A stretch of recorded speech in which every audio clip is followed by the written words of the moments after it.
Go ahead, Dr. Garcia.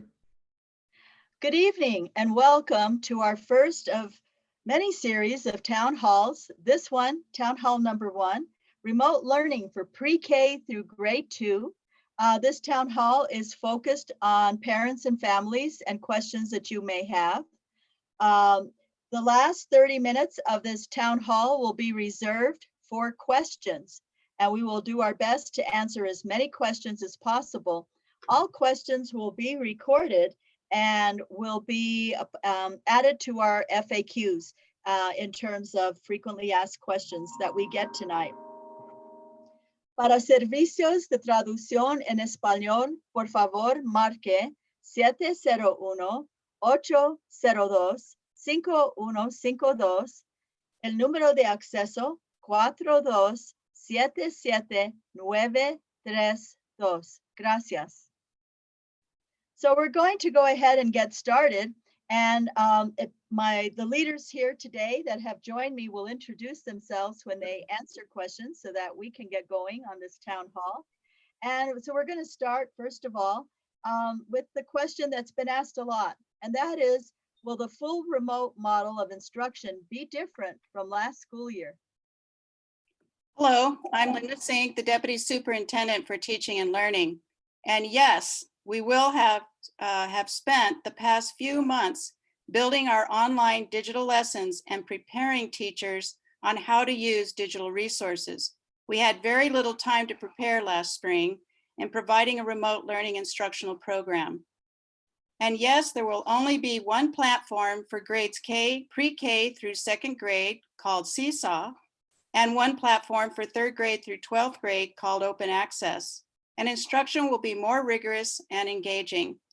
We expect our students to make at least 1 year's growth in regards to the state standards, and we expect a more structured day of direct instruction and with quality digital lessons. We'll have more focus on social emotional learning and have created time in our daily schedule to have that happen with our teachers. On Wednesdays, we will have time for one-on-one with teachers and students and small group support. And I'm going to have to go back. I got 2 immediate text messages that there was a delay when we started and that people were not able to catch the first part of the YouTube presentation. And so I apologize. I'm going to go back very quickly and give those numbers again. So can we put that first screen back up, please? This is our first town hall, so we're learning. Ms. Behar, can you put that back up, please?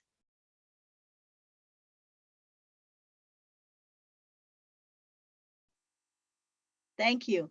So this is our first town hall, remote learning. This is focused for parents and families of students in pre-K through grade 2, August 4th, today at 6:30 to 7:45.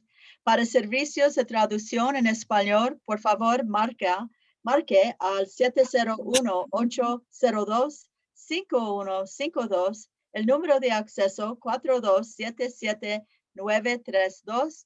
We're going to go back. We're going to start over because we know some families were concerned that they missed the first part.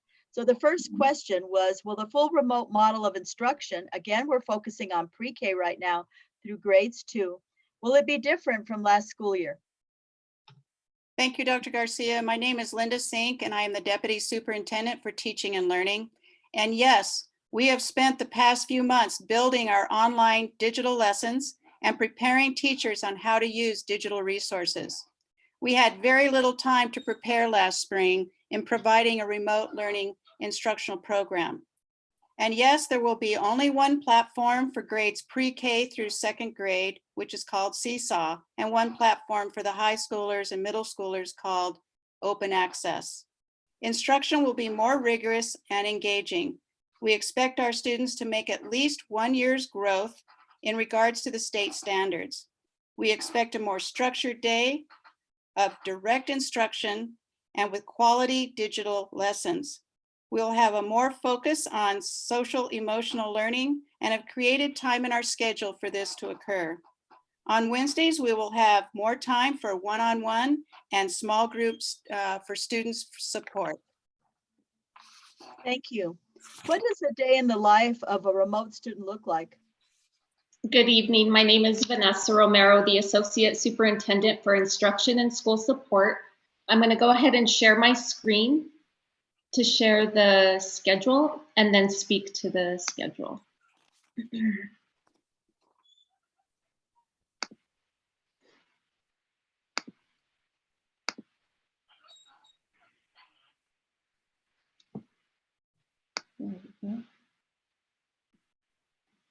So I'm going to speak as a student going through through her Monday at school in a remote setting. Vanessa is a second grade student in the Santa Fe Public Schools. Like all students, Vanessa will engage in distance learning this coming fall.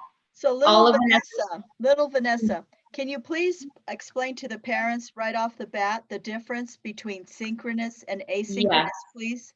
Synchronous are live interactive sessions and experiences with their teacher.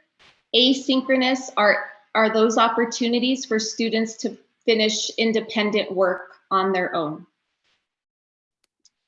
Vanessa's work for the week is laid out for her in Seesaw, the learning platform for primary grades. She starts her Monday by logging into her iPad and completing a daily check-in before class starts. This check-in gives Miss Romero, her classroom teacher, some information on how Vanessa is feeling for the day. Vanessa then joins her 23 classmates for a remote lesson given by Miss Romero through Google Meets, which she's accessed in Seesaw. Miss Romero takes the class through a 20-minute live reading lesson in which she provides instruction, answers questions, and checks for understanding from the students. At the end of the reading lesson, Vanessa stays with Miss Romero along with 4 other classmates so they can receive small group support based on the lesson. The rest of her classmates have individual activities to complete independently during this time. Ms. Romero creates instruction and activities based on the needs of individual students and meets with small groups during this time. Ms. Romero then gathers the whole class together again in Google Meets and provides a remote live lesson on phonics. The students then have a 10-minute break before coming back to a math lesson. After the math lesson is delivered, Ms. Romero provides small group instruction. Today for math, Vanessa works independently or asynchronously on some activities while the teacher works with a small group of students. Ms. Romero, do you want to be able to show the rest of this? Because we're stuck. Yes. I can see is 8:50 on Monday morning. So where are we right now? So now we've had a break and we're back to math, right? The mini lesson. Okay. So after the independent practice and the small group instruction, at 10:50 till noon, Vanessa and her classmates break for lunch. They'll return for a 25-minute remote lesson in science with Miss Romero, followed by a 30-minute live lesson, remote lesson with Miss Hong, their art teacher. From 1 to 2:30, Vanessa and her classmates have the remainder of the day to finish assignments and activities independently in reading, math, science, and art. At one point during Vanessa's independent work, she has questions about the activities. There are communication tools built into Seesaw for her to communicate with Miss Romero. Miss Romero is available to answer any questions or provide assistance if students need help. This also is an opportunity to provide extra time for special education staff to work with students one-on-one or in small groups. And what happens on Wednesday? On Wednesday, all teachers, including special education, have opportunities to meet with students from 8 to 10 in the morning to provide interventions, enrichment, one-on-one support for students in the morning. So each day begins with the whole group check-in with their students, but then the teacher would keep back small groups of children to work on their individual needs. Okay, and right now we're really talking about what it looks like on a remote day, right? Because we're starting school in a remote learning format. Correct. This is not about hybrid. This is all remote learning because Remote. this is what we're going to be in until, for sure, till the governor gives the orders and probably through the first 9 weeks. So this is what a remote learning program would look like. I have another question, and that is, what if the children have difficulty logging in? We're talking about very young children. So I'm sorry, in Seesaw, it's a very easy platform. It'll be just links and pictures for students to get support, but then also there's that communication tool so that the student can reach out to the teacher and say, I'm having trouble logging in. But the teacher can't, yeah, but if they were talking pre-K kids, so, and kindergartners. So my understanding, I thought we were going to do a training for parents, right? We do have trainings for parents. Okay, thank you. All righty. So there's other questions, and that is, can we switch from remote to hybrid and vice versa? And I think as we move through the school year, that will be possible. Right now, we're all starting on remote. When will we be notified when the district transitions from remote to hybrid? We will make that clear in advance. Again, that will be based on the approval of our plan and the governor's orders. What students will be able to attend school when the transition from remote to hybrid begins? Any student would be eligible to do that. We have asked parents to let us know now of what they're planning so that we can better plan and assign teachers. And also, will grades be given for kids in pre-K through grade 2? I understand pre-K won't get grades, but the rest will. Is that correct, Ms. Zink? That's correct. Would you like me to elaborate on that a little? Just a little bit. So yes, Santa Fe Public Schools will continue to follow the traditional letter grading system. A minimum of 2 assignments per week to be graded may differ depending on the grade. Okay, so what's the role of a parent during remote learning? We will continue to collaborate with families to ensure optimal learning experiences. Daily communication between home and school will take place using the Seesaw platform. Young children will need an adult or older sibling to help them log into open access for attendance. They will also need to be present during the virtual classes. We encourage families to complete at least one of the activities provided by the teacher each day. They will have simple activities such as talking about a topic or drawing a picture. Please note that family resources will be sent home in both English and Spanish to ensure that all families have access. Okay.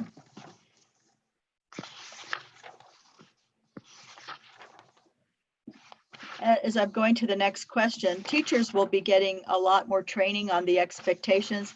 I think the program is going to look significantly different, right? In terms of we didn't have the time to provide the training, the expectations are different, but we have been developing a lot of professional development for our teachers, correct? Yes, we'll have the 4 full days of professional development, and then we have 4 weeks of lessons created already in order for the teachers to have more practice in using digital tools.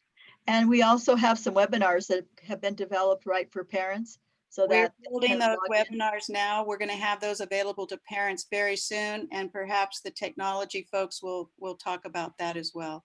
We've also talked about having people assigned at the schools to answer parent questions, just to be available for parents. And so we're still working on that and how we use our instructional coaches and our digital coaches the first, few weeks of school, because we know it's tough on parents, although you all have quite a bit of experience from last year. But if you're new to pre-K or kindergarten, there will be a lot more support because we've learned a lot from our experience last year. The technology plan for accessing devices. How do students receive a device?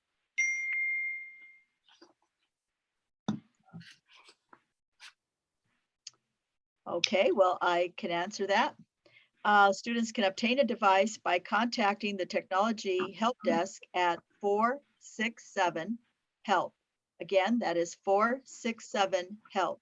Or you can email student help desk at sfps.k12.nm.us. What do students do if their device is not working well? You call the same number, 467-HELP, or you email the district, again, at student help desk. And what do students do if they do not have sufficient internet access? Again, you'll call the same number, 467-HELP. We may be able to provide you with a hotspot. However, the hotspots only work if you have good cell service. If there's not good cell service in your community, there might be some other options. You may be able to come to the grab and go sites and download and upload content. There's free internet access, of course, in our, several of our school parking lots, the libraries, local businesses. And of course, we also have packets that we can use. Many teachers did workarounds and when they could contact parents when they had cell service. But please let your principal know. We'll continue to work with you. Also, I know that childcare is an issue. How will the state and district support school staff members who have school-age children? And actually, I think we're going to save that topic for when we work with our employees. Although, Ms. Wagner, just generally speaking, do you want to talk about how the district is working with partners to try to find childcare? Because I know it is a concern of our families. Superintendent Garcia, this is Christy Wagner, Santa Fe Public Schools Deputy Superintendent, and we are partnering with local agencies and child care partners to assess their capacity to open up care options during this time of remote and eventual hybrid learning. So more information will be pushed out to the community as we have a better understanding of program availability, times and spaces, as well as the ages that folks will be able to serve. And when and how will Santa Fe Public Schools be working with its community after school programs in order to provide safe and appropriate after school programs? And will communications be site-based or will they come from the district? In working with families, we are encouraging to communicate and get back to families within 24 hours within the school site. Our schedules also have times built into the schedule, so teachers are checking in with families daily, and these are opportunities to continue the conversations with family on a daily basis. Okay, the question was, thank you. I think the question was, how are we going to work with our community regarding providing after-school programming? Okay. So Linda. You're muted, Ms. Sink. Our after-school programming, there's different types of programs. The main one that we have is 21st century programs, and that will be run just the same way as it's been done in the past, only again, it'll be virtual for these first 9 weeks.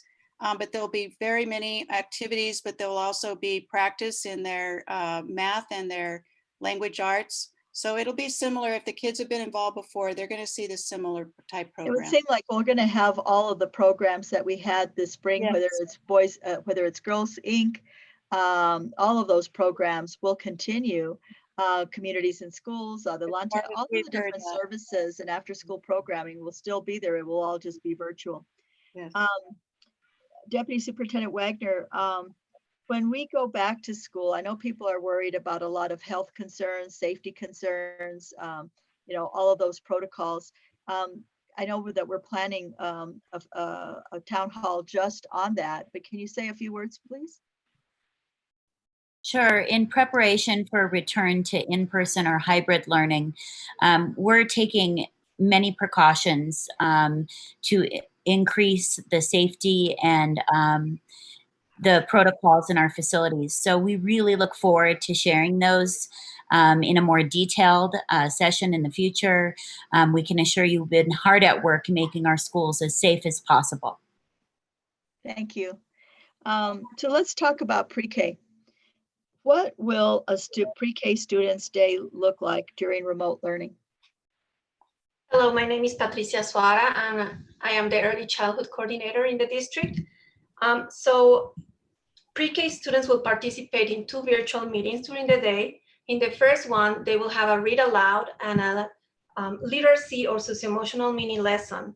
In the second meeting, they will be together with a small group, and that's where they're going to receive individualized instruction. Students will play or engage in an educational software for 15 minutes that foster math and literacy skills. And in remote learning, teachers will also post short activities for children to complete at home. These activities would foster creativity and curiosity, and they will also reinforce the skills that are being taught in the mornings. Dr. Aswada, I think you have a lot to be proud of. How are our pre-K programs rated compared to other programs in the state? We have been rated like as a 5-star, that's the maximum star in our pre-K program. So we're very proud of Santa Fe Public Schools. So we have 5-star programs, which is the highest rating that you can get either in CYFD or in public schools. So we're very proud of that, and thank you for your leadership. Will pre-K students receive digital devices as well? Yes, pre-K students will receive iPads, and the devices will have the apps they need integrated already. Terrific, so they don't have to download anything. No. And how long will pre-K children be on screen? I know that's a real worry. Yes, the district followed the American Association of Pediatrics recommendation, and pre-K remote learning includes 1 hour of on-screen interactive learning, which is different than watching TV passively. But it's age appropriate, and the same is true, right, for kinder through second grade, Ms. Sink, or Deputy Superintendent Sink, correct? That's correct. Okay, thank you. What platforms will be used for pre-K? Santa Fe has aligned pre-K through second grade programming. So pre-K students will also use Seesaw, and we will also have an educational software called Waterford. And you're a longtime early childhood educator. How will a child benefit from pre-K in remote learning? Yes, we will promote socio-emotional literacy and math development, and teachers will facilitate lessons that focus on building relationships and socio-emotional skills. As the weeks progress and we build these relationships, we will integrate the math and literacy skills that the kids need to acquire for later academic success. Also, in our pre-K programs, our relationships with families is an integral part of our program. So we will continue to collaborate with families, providing the information and resources they need to support their children. Thank you. And I think those were all the pre-K questions at this point. I'm sure there'll be more when we go to the Q&A. And so we're going to have to move because we want to open Q&A at 7:15.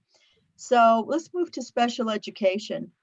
And I'm going to combine a couple of questions here. How will my child receive their special ed services? And obviously, if you're in special ed, you'd have an IEP. So would you like to talk about that? You need to unmute.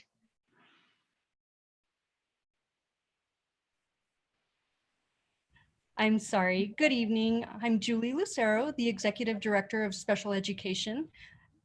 And Dr. Garcia, to answer your first question,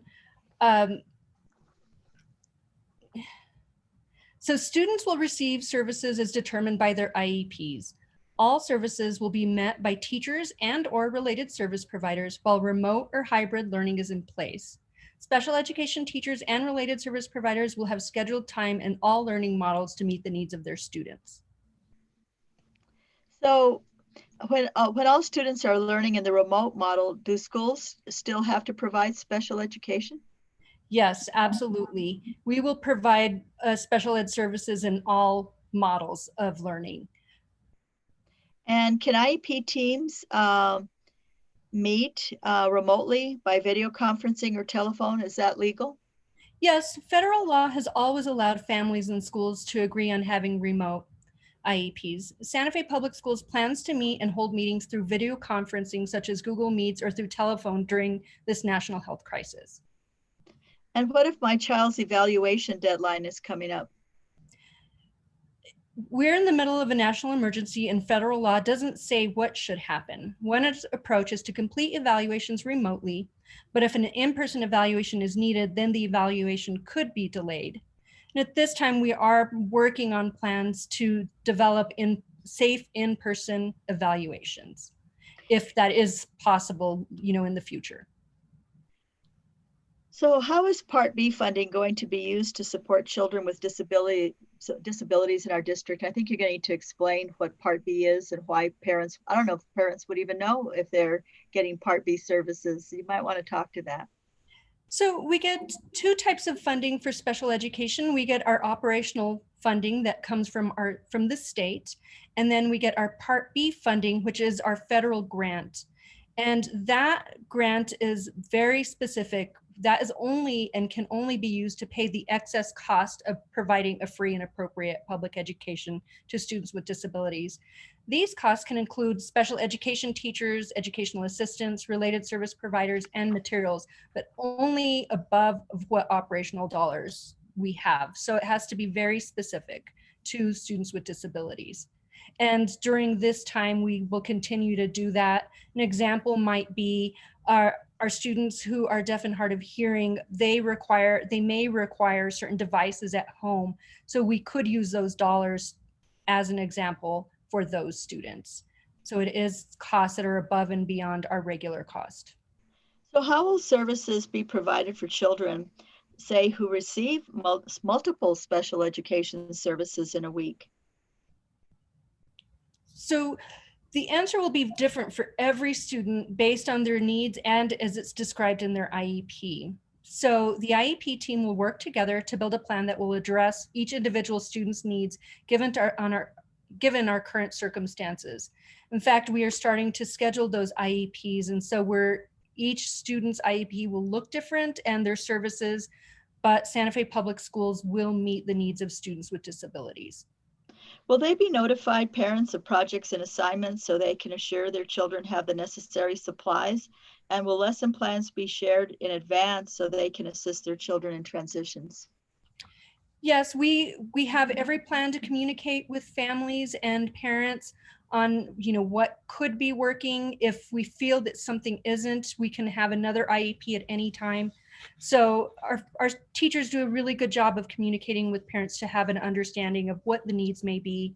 We also have training modules for parents that we're developing so that we can assist parents with helping their student at home. And students in special education, if their teacher is teaching remotely, how can parents best support their children? And what is the game plan to meet hours virtually? If they have certain, they need to get 4 hours a week of speech therapy and 2 hours a week of OT.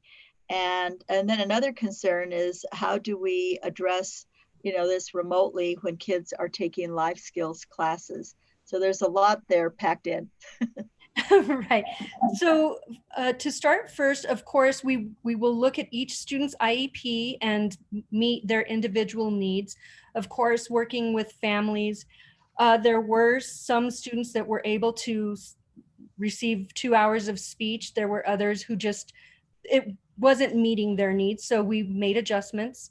Our life skills are classrooms that are in special education all day. We have a plan on how we're going to do that. We have recommended schedules for those students and how we would break that day, how our related services will participate in the day and work with the special education teacher, and how we can connect our students. So really working on a plan of how we can meet the needs of our students in a better way. Of course, sticking with our Santa Fe Public Schools schedule, working within that, but using any time that we can to maximize individual one-on-one work with families. And again, the training modules that we will be developing will help parents provide support to students. I think, again, with parents taking those concerns one by one and working with them individually, because each need could be different, dependent on the student and dependent on the family. Thank you. So how will a child still receive language supports in a remote model, say if they're in a bilingual program or they're English language learners? You're muted, Ms. Sink.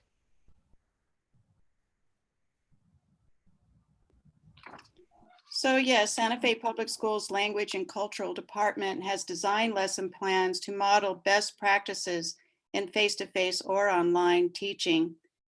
This will include foundational knowledge, cultural responsiveness, and language acquisition, whether you're in a dual language program, transitional, heritage, or maintenance. My understanding is kinder through first grade and remote will get 30 minutes of instruction per week, and second graders will get 45 minutes of instruction per week. That's So correct. that this has been built into the schedule. I also wanted to go back to pre-K that I think is really important. And that is that there will be lots of play. There will be things that manipulatives, because I've been thinking about this, you know, if I had a pre-K student or a kindergarten student, you just can't quite get your head around the remote aspect of it. But I want to go back to that. Dr. Aswada, you feel confident and comfortable that the students will be able to have hands-on activities and, a lot of the experiences that they get in pre-K, like singing and dancing and so on, will they be able to do this all remotely? Absolutely, and if time permits, we will show a video, but everything is interactive. Our teachers will continue to teach songs and chants and everything that promotes language development. And actually, if the families wanna look at those chants and songs, they are gonna be uploaded in Seesaw. Also, we know kids learn through play. So we will continue to be project-based, posting those big questions for kids to go outside and experiment and observe nature and engage with the materials they have at home. Right, and there's so much, right? Just playing with the pots and pans can be quite a learning experience for children. So you don't need a lot of special equipment. Another question that we didn't ask earlier, Deputy Superintendent Sink, will their child have access to books? Or maybe it's Ms. Romero. I'll start and then Ms. Romero can talk about the other books that we're fortunate to get. But we do have online textbooks now, and so all students will be able to have online textbooks within all of their content areas, such as their reading and their math, their science, and their social studies. And they'll use those even if we were in traditional face-to-face instruction, right? I mean, we actually bought this isn't because of the pandemic. This isn't new. We started buying digital materials 4 years ago. Because this is where kids will be and how they'll be using instructional materials the rest of their life. Thank you. And Ms. Romero, you want to talk about our partnership with the Sure. libraries? We're really excited. We are working with the city of Santa Fe, and we have this partnership where all of our students will be getting a library card to check out books virtually. So kids will have access to thousands of texts from the city of Santa Fe libraries. And also within the district, we're working on providing students ebooks within our own school sites. And I'm working with their district librarians leads. And so we're looking at different platforms to create virtual classroom libraries for our schools. Terrific. And how will the district communicate with families, and how will the teachers engage with students, and how often? As I said earlier, within our schedules, we have identified time for direct instruction to engage with students, but also office hours and times for teachers to be reaching out to families and vice versa, having communication tools in our platform so that parents also can communicate with teachers. And how will the schools, and I think I'll take this one, support students who have not engaged or attended class? So we're part of a program, I think, called Engage, that is a statewide program where they are reaching out to students who have not connected with us to try to get them back engaged in school. And this is a statewide program in which Santa Fe Public Schools is participating. Further, we have attendance coaches, and they will become really important. Not that we're looking, for truant students, but really trying to ensure that if maybe someone's having a connectivity problem, or someone may have lost a job and they can't pay for their internet, or they don't have a cell phone right now. So these attendance coaches and also our programs of the NEA community schools that we have in a couple of our schools, as well as communities in school, CIS, will be reaching out also to our families, and as well as our Adelante program. We are making every effort to engage our students that have not connected. Social emotional learning. Can we just define what we mean by that? We use the term SEL, social emotional learning. It was kind of a new term to me, and I'm sure it's got to be to our parents. Could you talk to that? Good evening, Dr. Garcia and everyone else here on with us tonight. Social emotional learning. Introduce yourself, please, and your title. I apologize. So my name is Sue O'Brien. I'm the Director of Student Wellness with Santa Fe Public Schools. And social emotional learning is really about building a foundation for meaningful connections with students. It's about really the process that we as adults and our children effectively apply knowledge, skills, and attitudes and about what they need to do to be able to help them understand and manage their emotions, to set and achieve positive goals, to feel and show empathy for others, establish and maintain positive relationships, and make responsible decisions. Those are all skills that we teach our kiddos and is embedded in our plan and during the school day around social emotional learning. But it's really a process, and it not only involves our students, but it also involves the adults and of course, our parents. So can you talk about the other pieces, about the explicit wellness blocks to teach kids skills, the parent, professional, and staff professional development, all those other bullets, please? That Absolutely. apply to pre-K and kindergarten, first grade?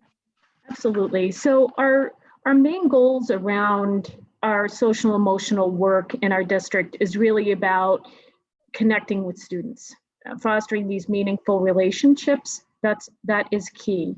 Understanding and responding to the challenges that our students present to us, those students who have experienced trauma and stress and anxiety and depression.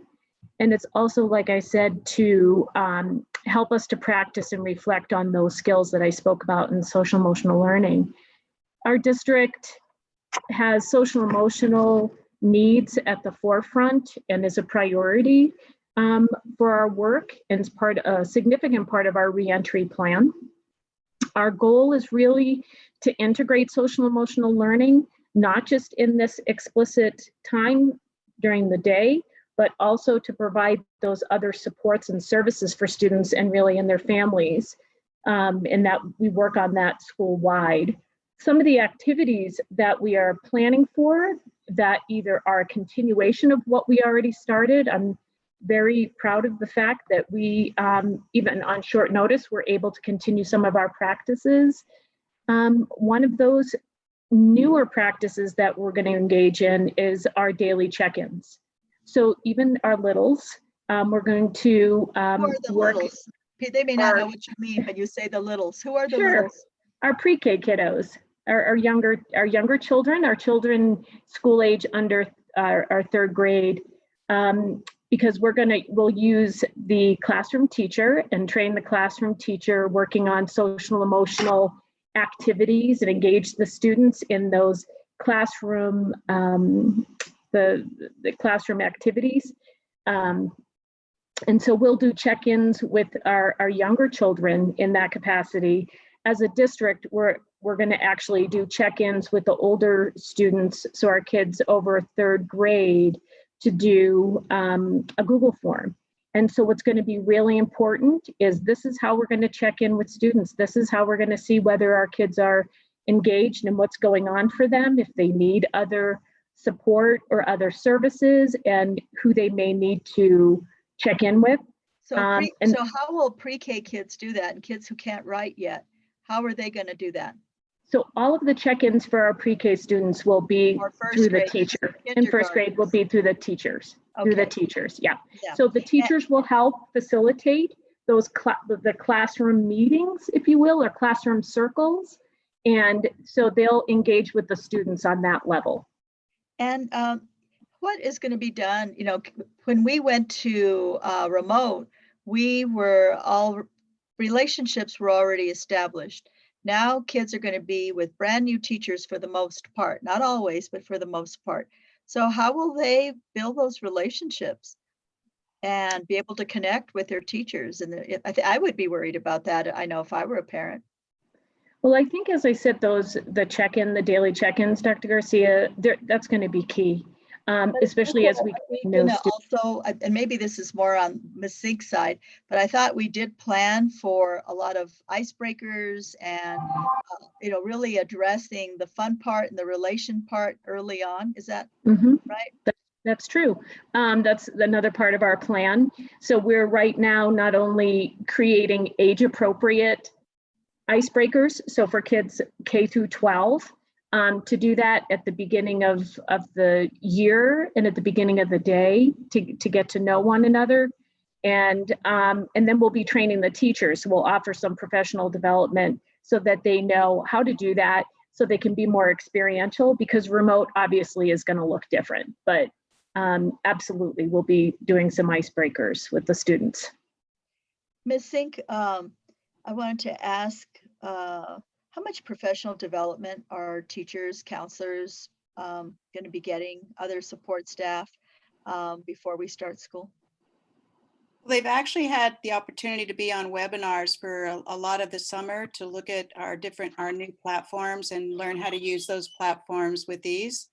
And then for the 4 full days, which usually we only have one day that we provide professional development before school starts, but we've changed our calendar around in order to really help our teachers become more experts in digital learning. And we have 4 full days for them to practice with these digital lessons. And Ms. Wagner, I hope you're still on. Will we continue to provide food services during remote learning? Superintendent Garcia, I'm here. My camera is freezing from time to time. Okay.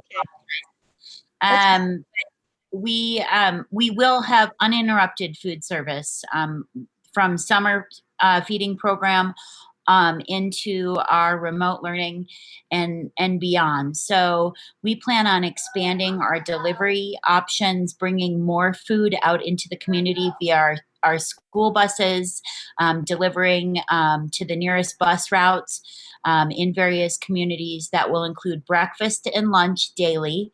The important thing to remember about our regular year programming is that folks will fall under the same meal application status that they've had in the past. So if they're a free lunch student or a paid student, they have to update applications in order to fall into the right pricing category for the new service August 20th. But we will not interrupt that service. We hope to have a really broad reach and get food out to the community, and much more information will be forthcoming to families about where to fill out an application, prices for meals, and pickup locations. Terrific. Thank you so much. And Mr. Abeyta, I know it takes about a minute to turn on the chat component so that we can start taking questions and answers. So while you do that, Joe, could you roger that? Yes, ma'am, I did. I'm doing that right now. Thank you. And Dr. Ryan, I think we asked and answered some of the questions around the technology plan for accessing devices, but I thought in this minute or two, could you just share some of the biggest lessons we learned from the surveys that your department did to modify what we're doing now this year and why it really is so different? Well, we thank you, and you did a wonderful job answering those questions. For the technology department, we had a survey, and we had hundreds of responses from parents that indicated that too many logins, and they wanted to reduce those. So that's why we brought Seesaw and other applications within our Canvas platform, so you're not jumping from one to another. We've greatly reduced those. We had some device slowness. We found that there's a lot of plugins that have been loaded. Some of the devices that we had from the labs needed to be updated, and we've worked on reducing that, cleaning up our filters to allow the access speed to increase. We are now looking at individuals that might not have good internet access to contact us, and we're going to have to deal with that on an individual basis to come up with a solution that fits that individual. But as you said, we've got internet access points throughout the district, and we will continue to grow those for all of our kids. Teachers are going to have a lot more training on how to upload resources and materials and having more interactivity with kids. We heard a lot about they wanted more, parents wanted more communication from teachers. So we're working on our website to provide more access to communicate from the district perspective. And we have expectations set for teachers and students and parents so that we can improve that whole communication process. Thank you so much, Dr. Ryan. Really appreciate that. Our first question, how will you do formal assessments to figure out where our children stand? Ms. Sink, you want to take that? Yes, we will begin formal assessments. I think it's the last few days of August, and all students, but this will be students 3 through 8. So the K through 2 students will be doing more of what we call iStation, that will be checking and working with their math and their reading. And that will happen monthly to check on their monthly and check on where they are so that the teachers can help them. Thank you. And I'm going to move people along so we can answer as many questions as possible. When we describe pre-K, does this include kindergarten? And no, pre-K is a special program for 4-year-olds. If you qualify under IDEA B, you might be in our early childhood program for 3 and 4-year-olds. Kindergarten, you have to be age 5 by September 1 before midnight, right? Okay. Will lessons be done so that parents don't have to stand next to their students, next to their children as they work? And will there be art, music, and PE? There will be art, music, and PE all the way through. But what about that? Any of you, is a parent going to have to just be there with their kid the entire time so that they can learn while the teacher's instructing? Is that the idea?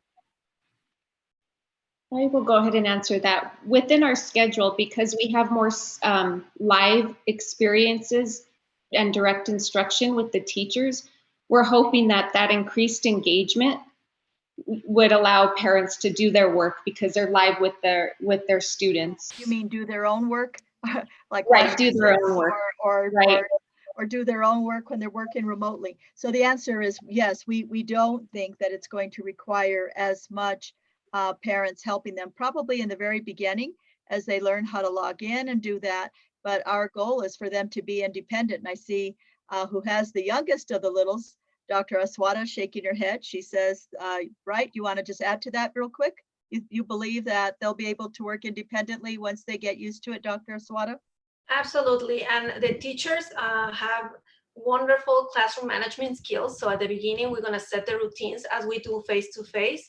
And later, the kids can be more independent. The waterfall platform they're going to use, kids are used to use those apps, and it's just fun, and they can do it independently. That's awesome. My son goes to NI in the morning. Since the schools have shut down, he goes to daycare. Will he need to check in to continue at NI, or will this be done some other way? Ms. Lucero, please unmute. So yes, and I apologize. So I think I understand the question. So since they go to daycare all day, they're wondering, I'm guessing, if they can still participate at NI in their remote lessons. Yes, I do think that will definitely be possible. They can continue to do that. Like it was previously stated, there will be a morning read aloud and some other engaging activities. So depending on if it's a morning or afternoon session, we can accommodate that. And I think for more questions with the NI program, please contact your principal there. And she can also connect you with Ms. Lucero that can go in depth. This is an important question. Will we be able to meet the standards due to possible loss of instructional time? We were one of the first districts that got on very quickly. And I believe it was 4 days compared to some places that, kids were behind 3 weeks or a month even before they got instruction. However, the lessons that have been planned, I'm just going to give kudos to the CNI department and everybody that supported that department, technology and all the school support cabinet have built lessons. They're standards based, but they are paced so that we can get that instructional time. And I think that's what Ms. Singh talked about earlier. When will parents get to opt for hybrid or remote learning models? We've already asked you to do that. If you did not fill out the survey, we only got 500 responses. So we have not heard from 800 students, right, that we don't know what their parents want from them. So tomorrow, the schools will be getting all of the information, and they will be emailing you or calling you so that you can let them know if you want to be in full remote or you want to be in the hybrid model whenever we go to it. But right now, everybody is in remote. Will there be flexibility of check-ins and assignments to be handed in at the end of the week instead of a daily basis for working parents? Who would like to take that one?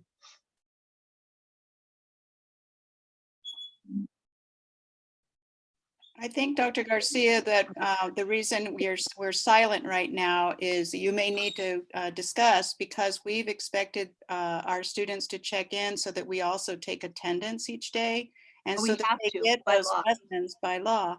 So I think it is very important that they do check in each morning with their teachers and find out what they're doing with the lessons, and also be included in the attendance.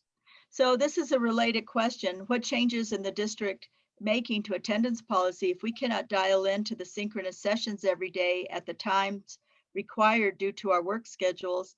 Is there a minimum maximum number of synchronous hours that will occur each day, or will this vary teacher to teacher? So there are standard amount of synchronous time that is required. Every teacher, every parent will get those schedules. You will know about them, but we are required by the state to take attendance every day. And so this is a little bit different than last year, correct? Correct. And may I add one more important point to that? That from the parent surveys, it was overwhelmingly asked to have a schedule that was the same for all teachers. And so that's what we've done, is we have given the schedule to the teachers, and they will vary little from teacher to teacher. And that time at the beginning of the class is the time that they're going to be doing face-to-face with the kids, and they're going to be taking attendance. Will students be given the option to pick up hard copies of materials? Those students that have trouble with the internet and that type of thing will have to find out about individual students from their teachers, and principals will let us know, and we will work that out. We also have instructional materials that include a hardback workbook for instance, for math. And so we will be getting those out and distributing them per school from the principal. For the early grades? Yes. Okay.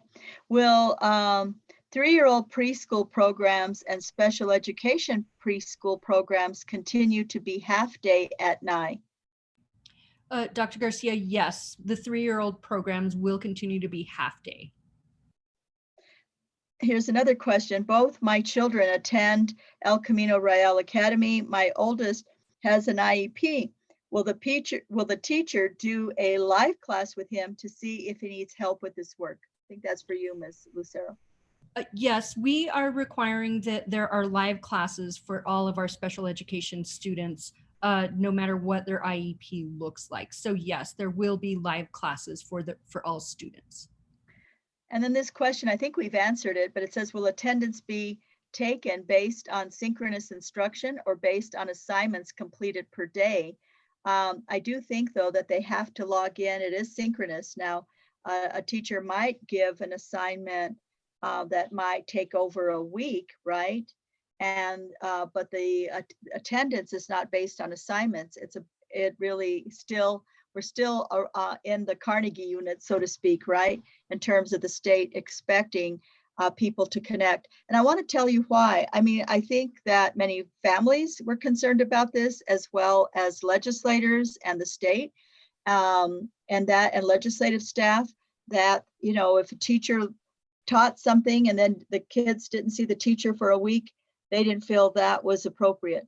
And so now the pendulum has swung to, they want to make sure the children are connecting with teachers every day. What can parents with multiple children and multiple grades expect with a distance learning model? And will classroom meeting times be staggered by grade level so parents can assist all their children? That's going to be tough, because there's certain expectations, right, that we have of our teachers based on state guidelines of how those lessons will work. So when you do have children in multiple grades, they may all be on at the same time. I mean, that's a high probability.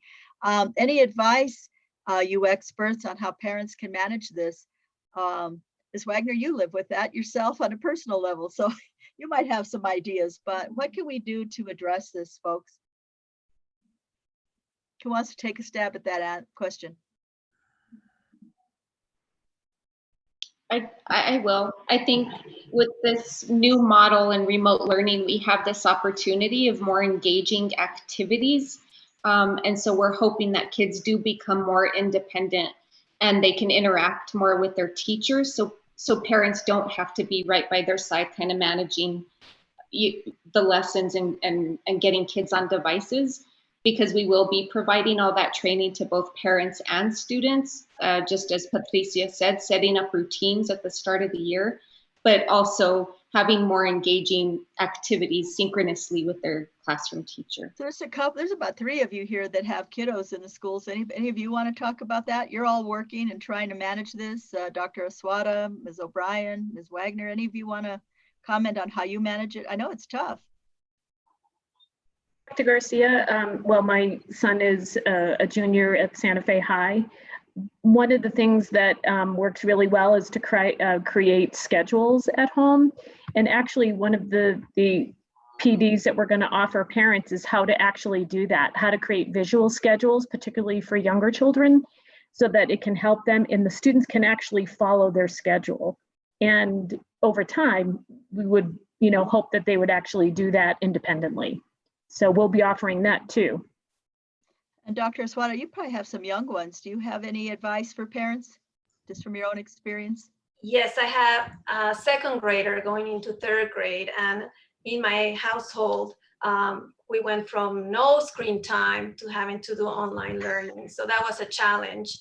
But what we did is that we printed the lesson plans, and we just did it like a visual schedule for him, and times, and try to keep as close as the schedule for the school as well, so his routine will keep moving along, but just visual schedules and checking the list to do as we do, like adults do. And I think that this year it'll be easier to have schedules, because the directives from PED last year were a little bit different. And it was a lot loosier-goosier, right? We just wanted kids to get used to being on remote learning. They only wanted us focusing on a few key standards. And so you're going to see a lot more routine, a lot more clear expectations for parents. And I think, within a school, if there are issues, I think you can work with the principal. There might be some things that can be adjusted and done. We can't provide a la carte services, and off the menu services to every parent, but I think we can work to try to adjust that if there are some serious problems within a school. What happens when kids aren't engaged with so much screen time? My son has a Chromebook, it would freeze. How do you report technology issues? And Dr. Ryan, it's 467-HELP, right? They can call that number. Any other advice? A lot of times we found that there's a lot of plugins that the kids have downloaded, but we are going to, if they call 467-HELP, we'll diagnose the problem and he'll either get another device or we'll fix the problem. And then when can kids who have been offered a spot in pre-K be able to pick up an iPad? Dr. Ryan. Sorry, we started today. In fact, we had 450 devices that were distributed today from the technology building. We'll be doing that all this week. It's specifically focused for pre-K or through 2, and we'll be distributing devices to the rest of the students starting next week. Yeah, if they're needed. They asked if there's a homeschool option that is overseen by the Santa Fe Public Schools. We do have a homeschool option. And right now that program is operated out of Nava. If, for example, we had during the regular school year where a family could be, say, take art and PE and music, and then they took their core academics at home, or the other way around. However, if you're thinking about homeschool, and I thought about that if I were advising my own children who have now my grandchildren, right, is I would start with a remote learning program, see how you can supplement at home, and see how it's working with you. I would not advise you to start with homeschool right off the bat. Try the remote learning program and then see how you can supplement at home. Give it a chance. I think you're going to be pleasantly surprised, would be my advice to you. Are teachers going to be able to work individually during office hours and not during the assigned class time? Ms. Romero, Ms. Sink?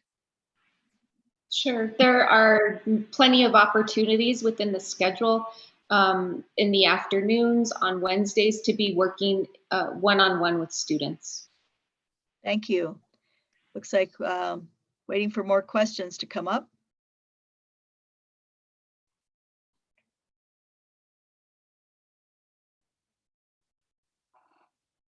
Anybody like to elaborate on some of the things that we've talked about?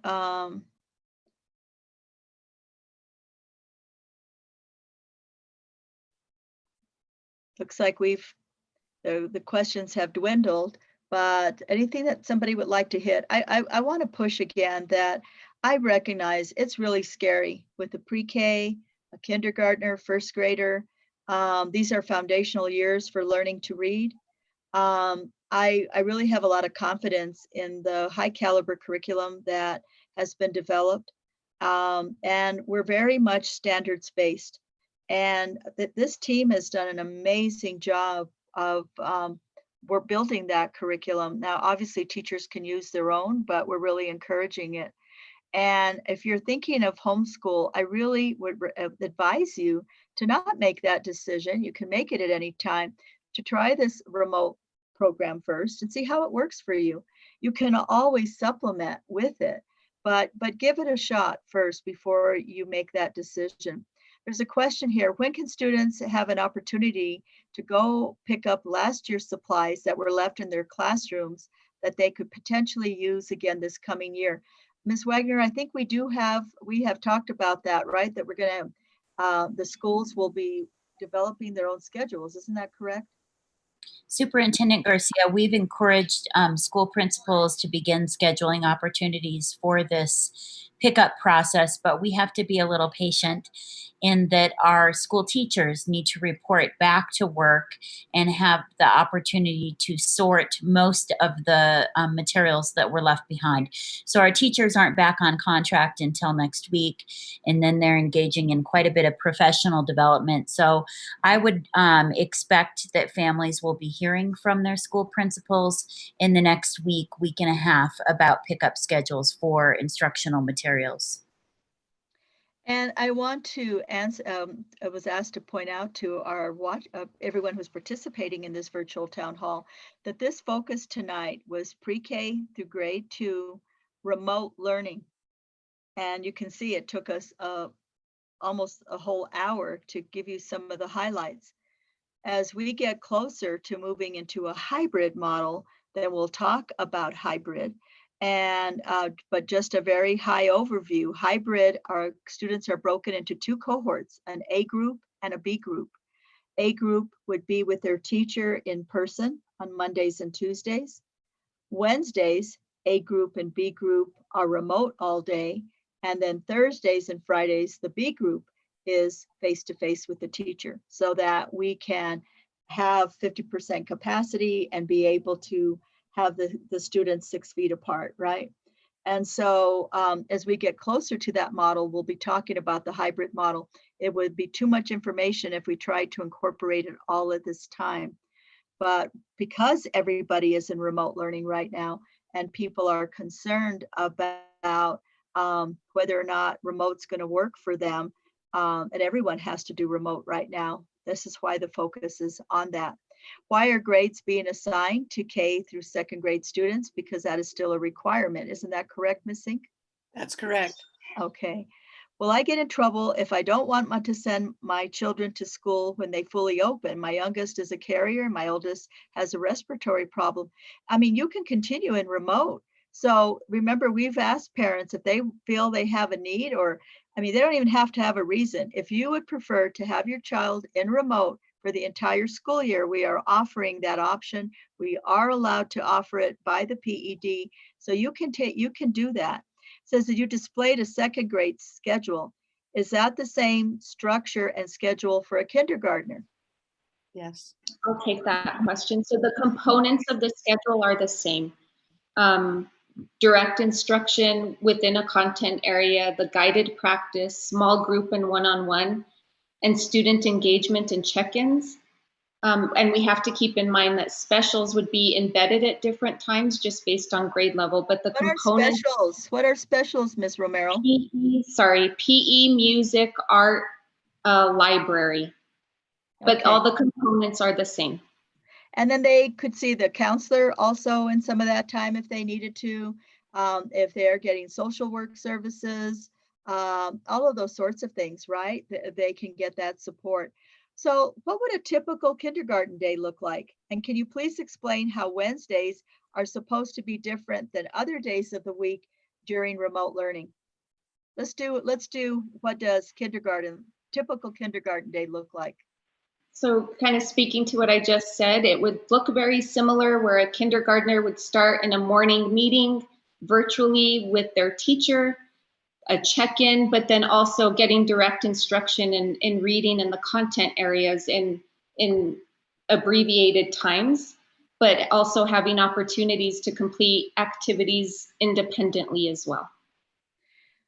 And so Wednesday, did you address that? I was Oh, reading. no, I did. On Wednesdays, that would look very similar. A kindergarten teacher may reach out to a small group of students between 8 to 10 and say, you know, I really want to focus on some phonics skills with this particular group of kids. So that instruction happens between 8 to 10 in the mornings, but that's kindergarten through fifth grade. Are we going to communicate to our teachers, though, that parents need to know what to plan for? So if they're doing childcare or they're sharing with their partner how they're supporting their child, or maybe grandma's helping, or they have a childcare provider in their home or whatnot, that they'll have something they can count on. So here's a question that's come up, and I've heard this from people that have some concerns. Can we check in the morning and then do our work and then turn in assignments versus having to check in throughout the day? Checking in throughout the day will be very difficult. Can we switch from hybrid to remote if hybrid doesn't work for us? I mean, I think you can switch, but we really have to have it at probably at the 9-week period, because we have to. It's not that simple. We have to be able to align the teachers, make sure we have enough remote teachers, right? And enough teachers doing hybrid. And so, this will give you an opportunity to try remote. Obviously, if hybrid didn't work for you, we'll do our best to accommodate. I'm doing that. That is our goal, to be able to accommodate what people need. But I do need to mention this thing about checking in throughout the day. And I get that, but we also got many, many complaints. The legislature very, very concerned about having one lesson in the morning and then you go off and maybe you don't see a teacher all that day or a couple of days. So there is an expectation that we are more accountable and that we are interacting with our students more. And many parents on the other side of the fence had very great concerns that there was not enough, when we say synchronous, you know, like right now, this is a synchronous event. Even though we're remote, we're face-to-face in a virtual environment. That's synchronous. And asynchronous, we could just tape a lesson, you watch it whenever, and you're on your own. That did not go over very favorably as a primary way of doing this, or if I met with you for like today and I didn't see you again till tomorrow afternoon. Garcia, could I add to that? Sure, and we've got like 3 minutes and I've got another question, so go ahead. So very quickly, if there's a lot more to the scheduled day than just turning in lessons, there are lots of activities, and the younger the kids are, the more activities that will happen face-to-face with the teacher, whether it's read alouds or doing fun activities that they need to have to build relationships. And we even have a way for you Build to skills. and build skills, do their reading, their math together, doing their blocks and all kinds of activities. So it's not just about giving assignments, it's really activity oriented. Especially these younger grades, Yeah. it's critical. And think about it, if they were in school, you would not be happy if they were given an assignment and then told to work on that all day independently. It wouldn't work. And so we recognize those concerns that people have, but it's critically important for our kids to progress. We have a few more minutes. Please talk about how virtual meetings will take place so students can collaborate. And is the virtual schedule Monday through Friday for kindergarten?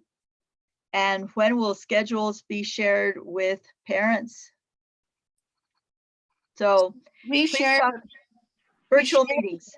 We shared a schedule tonight, but the teachers will also share with you the schedules when school starts. And I know that the kinder teachers are going to be meeting with the kinder parents even the first 2 days of school. So the kinder parents are going to learn a lot about the schedule with their own teachers on those 2 days. Now, can't our principals put some sort of mock schedules up for kindergarten, pre-K, first grade, second grade, so that parents get an idea of what that might be like in those early grades, even before they get their teacher?